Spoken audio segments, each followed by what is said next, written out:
Assalamualaikum warahmatullahi wabarakatuh. Perkenalkan nama saya Regita Rizky Narifaningtyas Habib, biasa dipanggil Regita. Saya dari program studi S1 Pendidikan Sarjana dan Profesi Bidan. Dalam video kali ini sebagai media pembelajaran dari mata kuliah fisiologi, saya akan menjelaskan sedikit mengenai sistem reproduksi pada wanita.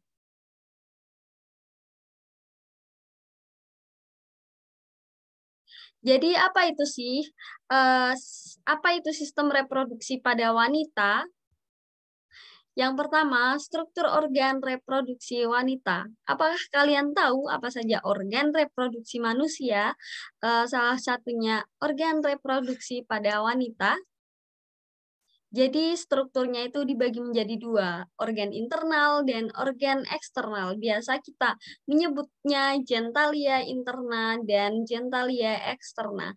Jadi ada apa saja sih di organ genitalia interna?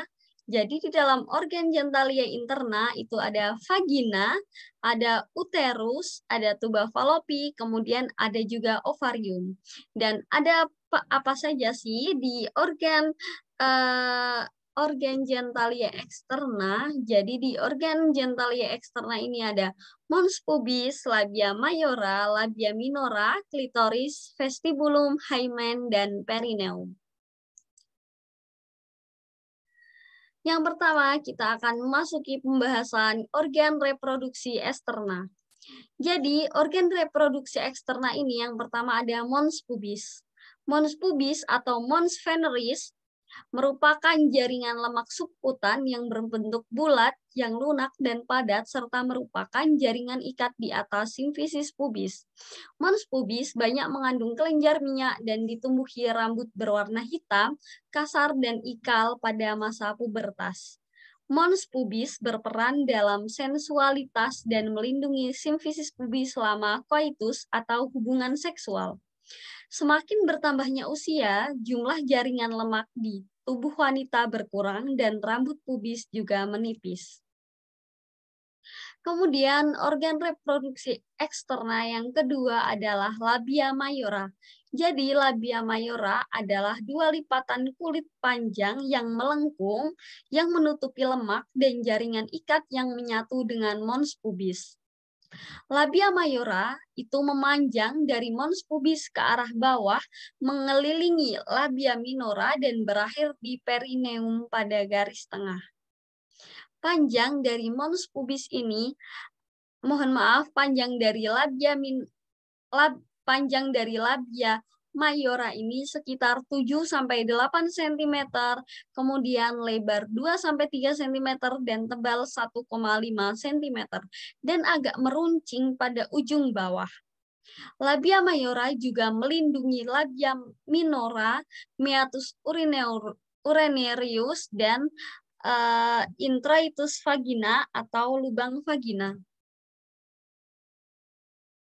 Kemudian, labia mayora juga memiliki pigmen lebih gelap daripada jaringan di sekitarnya dan ditutupi rambut yang kasar, sama dengan rambut di mons pubis, dan semakin menipis ke arah luar perineum. Labia mayora ini mengandung suplai kelenjar sebasea dan banyak kelenjar keringat, serta banyak mengandung pembuluh darah. Kemudian organ reproduksi eksterna yang selanjutnya ada labia minora. Labia minora terletak di antara dua labia mayora dan merupakan lipatan kulit yang panjang, sempit, dan tidak berambut yang memanjang ke arah bawah dari bawah klitoris dan menyatu dengan forecheek. Kemudian labia minora ini mengandung banyak pembuluh darah yang banyak membuat labia minora ini berwarna merah kemerahan dan memungkinkan labia minora ini membengkak bila ada stimulus emosional dan stimulus fisik. Kemudian ruangan di antara kedua labia minora ini disebut vestibulum. Kemudian organ reproduksi eksternal selanjutnya yaitu ada klitoris.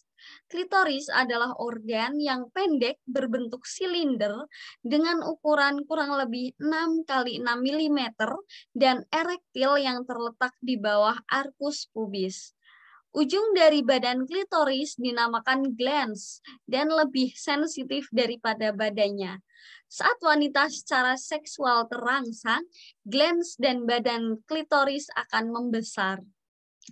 Kemudian selanjutnya, organ reproduksi eksternal pada wanita itu ada vestibulum.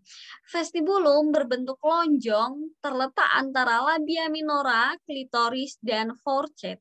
Vestibulum terdiri dari dua muara uretra, kelenjar para uretra atau vestibulum minus atau skin, vagina, kemudian ada kelenjar para vagina atau vestibulum maius, vulvovagina atau Bartholin. Kemudian vestibulum memiliki permukaan yang tipis dan agak berlendir dan mudah teritasi. Vestibulum ini mudah teritasi oleh bahan kimia, panas, dan friksi atau celana jeans yang ketat. Kemudian organ reproduksi eksternal selanjutnya ini ada hymen. Jadi apa itu hymen? Hymen merupakan lipatan yang tertutup mukosa sebagian, kemudian bersifat elastis tetapi kuat dan terletak di sekitar introitus vagina. Kemudian pada hymen pada wanita yang perawan dapat menjadi penghalang pada pemeriksaan dalam, pada insersi tampon menstruasi atau koitus. Kemudian hymen bersifat elastis sehingga dapat mudah robek. Terkadang hymen juga menutupi seluruh orivisum yang menyebabkan hymen tertutup secara abnormal. Kemudian hymen itu setelah pemasangan alat, pemakaian tampon atau melahirkan para vagina dapat terlihat sisa robekan hymen atau caruncle hymen atau caruncula myrtiformis, itu sebutannya. Kemudian organ reproduksi eksternal selanjutnya ada perineum. Jadi perineum ini terdiri dari otot dan fasi aurogenitalis serta diafragma pelvis. Perineum berperan untuk mengontrol proses buang air besar dan buang air kecil, kemudian menjaga aktivitas peristaltik agar tetap normal atau dengan menjaga tekanan intraabdomen dengan fungsi seksual yang sehat setelah bersalin. Kemudian perineum juga merupakan daerah muskular atau otot yang ditutupi kulit antara introitus vagina dan anus. Perineum membentuk dasar badan perineum. Nah, selanjutnya kita membahas organ reproduksi interna. Bisa dilihat seperti gambar di bawah ini letak-letak dari organ reproduksi interna pada wanita, yaitu ada tuba fallopi, ada ligamen, ada oosit, ada endometrium, myometrium, perimetrium, kemudian ada vagina. Kemudian yang pertama, organ reproduksi interna pada wanita itu yang pertama ada vagina. Vagina merupakan penghubung antara vagina genitalia eksterna dengan genitalia interna. Vagina berukuran di depan itu 6,5 cm dan yang di bagian belakang itu ada 9,5 cm. Pada puncak vagina terdapat bagian yang menonjol dari leher rahim yang disebut porsio. Kemudian epitel vagina merupakan epitel squamosa dalam beberapa lapisan yang tidak mengandung kelenjar akan tetapi mengadakan transudasi. Kemudian dalam dinding belakang vagina itu lebih panjang dan membentuk fornix posterior, fornix lateralaris sinistra, dan fornix lateralaris dextra.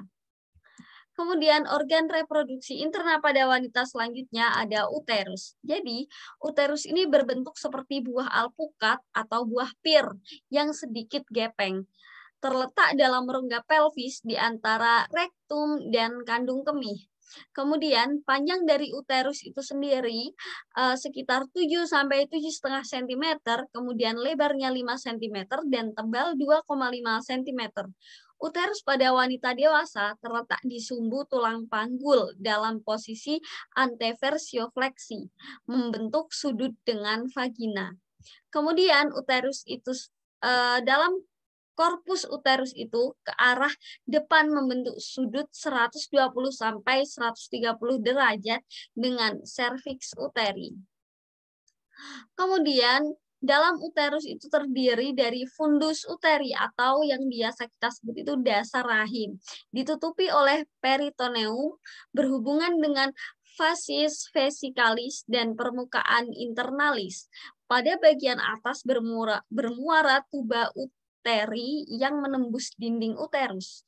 Kemudian yang kedua itu ada korpus uteri. Di dalamnya terdapat rongga atau yang dinamakan kafum uteri yang membuka kelvar melalui saluran kanalis cervicalis. Bagian ini merupakan tempat berkembangnya janin. Kemudian yang ketiga ada cervix uteri yang merupakan bagian uterus yang menyempit berbentuk kerucut dengan apeks yang menjurus ke bawah dan ke belakang dan sedikit lebar di pertengahan serviks.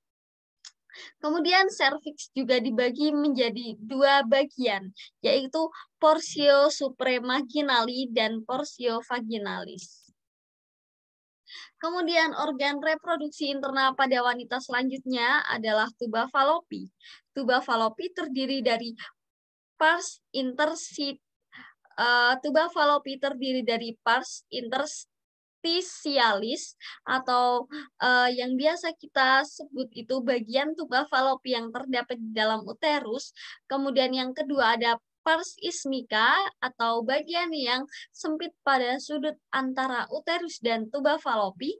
Kemudian yang ketiga ada pars ampularis atau bagian yang membentuk saluran yang lebar meliputi ovarium. Kemudian yang keempat ada infundibulum, yaitu bagian ujung tuba yang terbuka mempunyai umbul yang disebut fimbriae melekat pada ovarium untuk menangkap telur yang dilepas oleh ovarium menuju tuba falopi. Kemudian ada organ reproduksi interna pada wanita selanjutnya yaitu ovarium. Ovarium merupakan kelenjar yang terletak di kanan dan kiri uterus terikat oleh ligamentum uterus. Kemudian ovarium berhubungan dengan uterus melalui ligamentum ovari propium, terletak pada lapisan belakang ligamentum latum. Kemudian bagian ovarium yang berada di dalam kafum perikonium dilapisi oleh epitelium kubik silindrik yang disebut juga epitelium germinativum. Kemudian selanjutnya kita akan membahas sistem hormon sistem reproduksi pada wanita. Apakah kalian tahu apa saja hormon sistem reproduksi wanita? Jadi hormon reproduksi pada wanita itu dibagi menjadi 6. Yang pertama ada estrogen, yang kedua ada progesteron, yang ketiga ada testosteron, ada hormon FSH, kemudian ada hormon LH, dan ada oksitosin. Nah, daftar pustaka dari pembelajaran kita mengenai sistem reproduksi pada wanita ada di dalam link yang tertera pada daftar pustaka yang saya lampirkan. Terima kasih atas waktunya telah melihat dan belajar menggunakan media pembelajaran dari saya untuk mata kuliah fisiologi dan semoga bermanfaat untuk saya sendiri dan untuk teman-teman sekalian. Sekian dari saya. Wassalamualaikum warahmatullahi wabarakatuh.